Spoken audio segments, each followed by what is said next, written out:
ಯೋಹಾನನು ಬರೆದ ಸುವಾರ್ತೆ 1ನೇ ಅಧ್ಯಾಯ.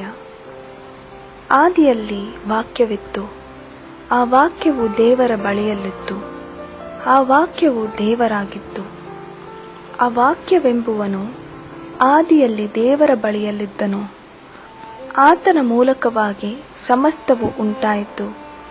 ಉಂಟಾಗಿರುವ ವಸ್ತುಗಳಲ್ಲಿ ಆತನಿಲ್ಲದೆ ಒಂದಾದರೂ ಉಂಟಾಗಲಿಲ್ಲ. ಆತನಲ್ಲಿ ಜೀವವಿತ್ತು, ಆ ಜೀವವು ಮನುಷ್ಯರಿಗೆ ಬೆಳಕಾಗಿತ್ತು. ಆ ಬೆಳಕು ಕತ್ತಲಲ್ಲಿ ಪ್ರಕಾಶಿಸುತ್ತದೆ, ಕತ್ತಲು ಅದನ್ನು ಮುಸುಕಲಿಲ್ಲ. ದೇವರು ಕಳುಹಿಸಿದ್ದ ಒಬ್ಬ ಮನುಷ್ಯನು ಬಂದನು, ಅವನ ಹೆಸರು ಯೋಹಾನನು. ಈ ಯೋಹಾನನು ಸಾಕ್ಷಿಗಾಗಿ ಬಂದನು. ತನ್ನ ಮೂಲಕವಾಗಿ ಎಲ್ಲರೂ ನಂಬುವಂತೆ ಅವನು ಆ ಬೆಳಕಿನ ವಿಷಯದಲ್ಲಿ ಸಾಕ್ಷಿ ಕೊಡುವುದಕ್ಕೆ ಬಂದನು. ಅವನೇ ಆ ಬೆಳಕಲ್ಲ, ಆ ಬೆಳಕಿನ ವಿಷಯದಲ್ಲಿ ಸಾಕ್ಷಿ ಕೊಡುವುದಕ್ಕಾಗಿ ಬಂದವನು. ನಿಜವಾದ ಬೆಳಕು ಲೋಕಕ್ಕೆ ಬರುವುದಾಗಿತ್ತು. ಆ ಬೆಳಕೇ ಪ್ರತಿ ಮನುಷ್ಯನಿಗೂ ಬೆಳಕನ್ನು ಕೊಡುವಂಥದ್ದು. ಆತನು ಲೋಕದಲ್ಲಿ ಇದ್ದನು ಮತ್ತು ಲೋಕವು ಆತನ ಮೂಲಕವಾಗಿ ಉಂಟಾಯಿತು. ಆದರೂ ಲೋಕವು ಆತನನ್ನು ಅರಿಯಲಿಲ್ಲ. ಆತನು ತನ್ನ ಸ್ವಾಸ್ಥ್ಯಕ್ಕೆ ಬಂದನು, ಆದರೆ ಸ್ವಂತ ಜನರು ಆತನನ್ನು ಅಂಗೀಕರಿಸಲಿಲ್ಲ. ಯಾರು ಆತನನ್ನು ಅಂಗೀಕರಿಸಿದರೋ, ಅಂದರೆ ಆತನ ಹೆಸರಿನಲ್ಲಿ ನಂಬಿಕೆ ಇಟ್ಟರೋ, ಅವರಿಗೆ ದೇವರ ಮಕ್ಕಳಾಗುವ ಅಧಿಕಾರ ಕೊಟ್ಟನು. ಇವರು ರಕ್ತ ಸಂಬಂಧದಿಂದಾಗಲಿ, ಕಾಮದಿಂದಾಗಲಿ, ಪುರುಷ ಸಂಕಲ್ಪದಿಂದಾಗಲಿ ಹುಟ್ಟಿದವರಲ್ಲ, ದೇವರಿಂದಲೇ ಹುಟ್ಟಿದವರು. ಆ ವಾಕ್ಯವೆಂಬುವನು ನರಾವತಾರ ಎತ್ತಿ ನಮ್ಮ ಮಧ್ಯದಲ್ಲಿ ವಾಸ ಮಾಡಿದನು. ನಾವು ಆತನ ಮಹಿಮೆಯನ್ನು ನೋಡಿದೆವು. ಆ ಮಹಿಮೆಯು ತಂದೆಯ ಬಳಿಯಿಂದ ಬಂದ ಒಬ್ಬನೇ ಮಗನಿಗೆ ಇರತಕ್ಕ ಮಹಿಮೆ. ಆತನು ಕೃಪೆಯಿಂದಲೂ ಸತ್ಯದಿಂದಲೂ ತುಂಬಿದವನಾಗಿದ್ದನು. ಯೋಹಾನನು ಆತನ ವಿಷಯವಾಗಿ ಸಾಕ್ಷಿ ಕೊಡುತ್ತಾನೆ, ಹೇಗೆಂದರೆ, ನನ್ನ ಹಿಂದೆ ಬರುವವನು ನನಗಿಂತ ಮೊದಲೇ ಇದ್ದದ್ದರಿಂದ ನನಗೆ ಮುಂದಿನವನಾದನು ಎಂಬುದಾಗಿ ನಾನು ಹೇಳಿದವನು ಈತನೇ ಎಂದು ಕೂಗಿ ಹೇಳಿದ್ದಾನೆ. ಧರ್ಮಶಾಸ್ತ್ರವು ಮೋಶೆಯ ಮುಖಾಂತರ ಕೊಡಲ್ಪಟ್ಟಿತು, ಕೃಪೆಯೂ ಸತ್ಯವೂ ಯೇಸು ಕ್ರಿಸ್ತನ ಮೂಲಕ ಬಂದವು. ನಾವೆಲ್ಲರೂ ಆತನ ಪರಿಪೂರ್ಣತೆಯೊಳಗಿಂದ ಕೃಪೆಯ ಮೇಲೆ ಕೃಪೆಯನ್ನು ಹೊಂದಿದೆವು.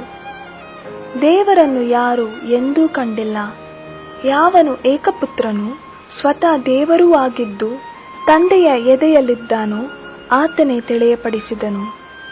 ಯೋಹಾನನು ಕೊಟ್ಟ ಸಾಕ್ಷಿ ಏನೆಂದರೆ, ಯಹೂದ್ಯರು ಯೆರೂಸಲೇಮಿನಿಂದ ಯಾಜಕರನ್ನು, ಲೇವಿಯರನ್ನು ಅವನ ಬಳಿಗೆ ಕಳುಹಿಸಿ, ನೀನು ಯಾರೆಂದು ಕೇಳಿದ್ದಕ್ಕೆ ಅವನು ಮರೆಮಾಚದೆ, ನಾನು ಕ್ರಿಸ್ತನಲ್ಲವೆಂದು ಎಲ್ಲರ ಮುಂದೆ ಹೇಳಿದನು. ಹಾಗಾದರೆ ನೀನು ಯಾರು? ಏಲಿಯನು ಎಂದು ಅವರು ಕೇಳಲು, ಅಲ್ಲವೆಂದನು. ನೀನು ಬರಬೇಕಾದ ಆ ಪ್ರವಾದಿಯು ಅಂದದ್ದಕ್ಕೂ ಅಲ್ಲವೆಂದನು. ಆಗ ಅವರು, ನೀನು ಯಾರು?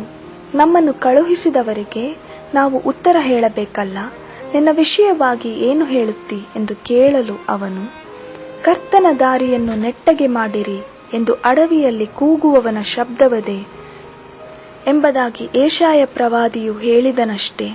ಆ ಶಬ್ದವೇ ನಾನು ಎಂದು ಉತ್ತರ ಕೊಟ್ಟನು.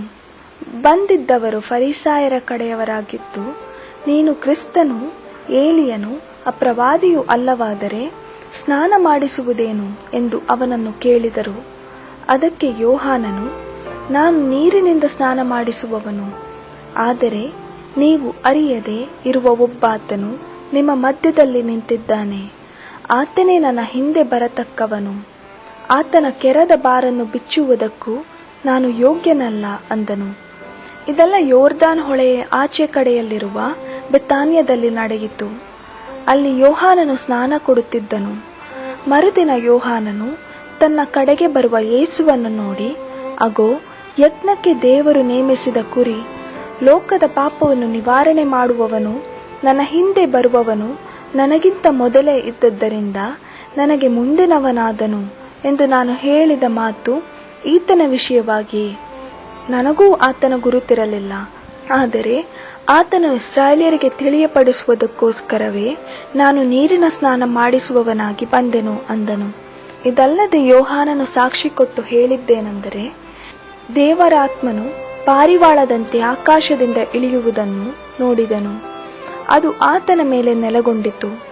ನನಗೂ ಆತನ ಗುರುತಿರಲಿಲ್ಲ.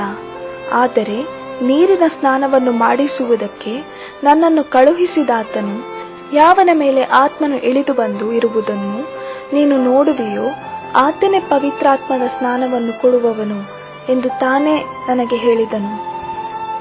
ನಾನು ಅದನ್ನು ನೋಡಿ ಈತನೇ ದೇವಕುಮಾರನೆಂದು ಸಾಕ್ಷಿ ಕೊಡುತ್ತಿದ್ದೇನೆ ಅಂದನು.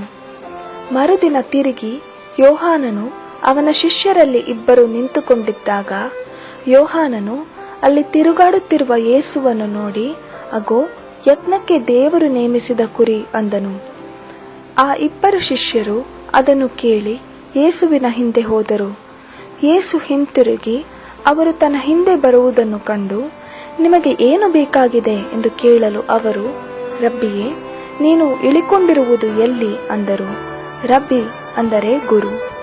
ಆತನು ಬಂದು ನೋಡಿರಿ ಅಂದಾಗ ಅವರು ಬಂದು ಆತನು ಇಳಿಕೊಂಡಿದ್ದ ಸ್ಥಳವನ್ನು ನೋಡಿ ಆ ದಿವಸ ಆತನ ಸಂಗಡ ಇದ್ದರು. ಆಗ ಹೆಚ್ಚು ಕಡಿಮೆ ಸಾಯಂಕಾಲ 4 ಗಂಟೆಯಾಗಿತ್ತು. ಯೋಹಾನನ ಮಾತನ್ನು ಕೇಳಿ ಯೇಸುವನ್ನು ಹಿಂಬಾಲಿಸಿದ ಇಬ್ಬರಲ್ಲಿ ಸೀಮೋನ್ ಪೇತ್ರನ ತಮ್ಮನಾದ ಆಂದ್ರೆಯನು ಒಬ್ಬನು. ಇವನು ಮೊದಲು ತನ್ನ ಅಣ್ಣನಾದ ಸೀಮೋನನನ್ನು ಕಂಡುಕೊಂಡು ಅವನಿಗೆ, ಮಸೀಯನು ನಮಗೆ ಸಿಕ್ಕಿದನು ಎಂದು ಹೇಳಿ ಅವನನ್ನು ಯೇಸುವಿನ ಬಳಿಗೆ ಕರೆಕೊಂಡು ಬಂದನು. ಮಸೀಯನು ಅಂದರೆ ಕ್ರಿಸ್ತನು. ಯೇಸು ಅವನನ್ನು ನೋಡಿ, ನೀನು ಯೋಹಾನನ ಮಗನಾದ ಸೀಮೋನನು, ಇನ್ನು ಮೇಲೆ ಕೇಫನೆನಿಸಿಕೊಳ್ಳುವಿ ಅಂದನು. ಕೇಫನೆಂದರೆ ಪೇತ್ರ. ಮರುದಿನ ಯೇಸು ಗಲಿಲಾಯಕ್ಕೆ ಹೊರಟು ಹೋಗಬೇಕೆಂದಿರುವಾಗ ಫಿಲಿಪ್ಪನನ್ನು ಕಂಡುಕೊಂಡು, ನನ್ನನ್ನು ಹಿಂಬಾಲಿಸು ಅಂದನು. ಈ ಫಿಲಿಪ್ಪನು ಬೇತ್ಸಾಯಿದದವನು, ಅಂದರೆ ಆಂದ್ರೆಯ ಪೇತ್ರರ ಊರಿನವನು. ಫಿಲಿಪ್ಪನು ನತಾನಿಯೇಲನನ್ನು ಕಂಡುಕೊಂಡು ಅವನಿಗೆ, ಯಾವನ ವಿಷಯವಾಗಿ ಮೋಶೆಯು ಧರ್ಮಶಾಸ್ತ್ರದಲ್ಲಿ ಬರೆದನು ಮತ್ತು ಪ್ರವಾದಿಗಳು ಬರೆದರೋ ಆತನು ನಮಗೆ ಸಿಕ್ಕಿದನು. ಆತನು ಯಾರೆಂದರೆ ಯೋಸೇಫನ ಮಗನಾದ ನಜರೇತಿನ ಯೇಸು ಎಂದು ಹೇಳಿದನು. ನತಾನಿಯೇಲನು, ಒಳ್ಳೆಯದೇನಾದರೂ ನಜರೇತಿನಿಂದ ಬರುವುದುಂಟೆ ಅಂದಾಗ ಫಿಲಿಪ್ಪನು, ಬಂದು ನೋಡು ಅಂದನು. ಯೇಸು ತನ್ನ ಕಡೆಗೆ ಬರುವ ನತಾನಿಯೇಲನನ್ನು ಕಂಡು ಅವನ ವಿಷಯವಾಗಿ, ಇಗೋ, ಇವನು ನಿಜವಾದ ಇಸ್ರಾಯೇಲ್ಯನು, ಇವನಲ್ಲಿ ಕಪಟವಿಲ್ಲ ಅಂದನು. ನತಾನಿಯೇಲನು, ನನ್ನನ್ನು ನೀನು ಹೇಗೆ ಬಲ್ಲೆ ಎಂದು ಯೇಸುವನ್ನು ಕೇಳಿದ್ದಕ್ಕೆ ಆತನು, ಫಿಲಿಪ್ಪನು ನಿನ್ನನ್ನು ಕರೆಯುವುದಕ್ಕಿಂತ ಮುಂಚೆ ನೀನು ಆ ಅಂಜೂರದ ಮರದ ಕೆಳಗೆ ಇದ್ದಾಗ ನಿನ್ನನ್ನು ನೋಡಿದೆನು ಅಂದನು. ಅದಕ್ಕೆ ನತಾನಿಯೇಲನು, ಗುರುವೇ, ನೀನು ದೇವಕುಮಾರನು ಸರಿ, ನೀನೇ ಇಸ್ರಾಯೇಲಿನ ಅರಸನು ಅಂದನು. ಅದಕ್ಕೆ ಯೇಸು, ಆ ಅಂಜೂರದ ಮರದ ಕೆಳಗೆ ನಿನ್ನನ್ನು ನೋಡಿದೆನೆಂದು ನಾನು ನಿನಗೆ ಹೇಳಿದ ಮಾತ್ರದಿಂದ ನಂಬುತ್ತೀಯೋ? ಇದಕ್ಕಿಂತ ಹೆಚ್ಚಿನ ಕಾರ್ಯಗಳನ್ನು ನೋಡುವಿ ಅಂದನು. ಇದಲ್ಲದೆ ಅವನಿಗೆ, ನಾನು ನಿಮಗೆ ನಿಜ ನಿಜವಾಗಿ ಹೇಳುತ್ತೇನೆ, ಪರಲೋಕವು ತೆರೆದಿರುವುದನ್ನು, ಮನುಷ್ಯಕುಮಾರನ ಮೇಲೆ ದೇವದೂತರು ಏರಿ ಹೋಗುತ್ತಾ ಇಳಿದು ಬರುತ್ತಾ ಇರುವುದನ್ನು ನೋಡುವಿರಿ ಎಂದು ಹೇಳಿದನು.